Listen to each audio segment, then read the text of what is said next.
Tips lang mga idol. Mag-ingat tayo sa mga taong nagpanggap na mabait, matulungin, mahilig magbigay ng mga bagay, maglibre ng pagkain, ayuda, magaling magsalita. Mag-isip ka, bakit ba madalas itong magbigay ng mga bagay at mahilig tumulong sa atin at naglilibre ng pagkain? Mag-isip ka naman. Kalimitan yan. Merong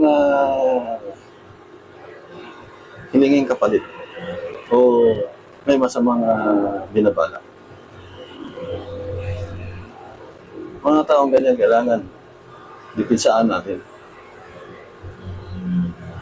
Hindi natin papayagan matuloy yung kanyang hindi magandang binabala.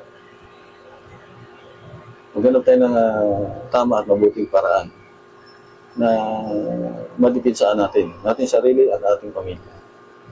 May mga taong ganyan na magaling magsalita, mga matamis yung salita, mahilig tumulong, hindi sana masamang tumulong. Kaya na maging masama na yan kung merong masamang hangarin. Mangingat tayo mga idol. Thank you for watching and God bless.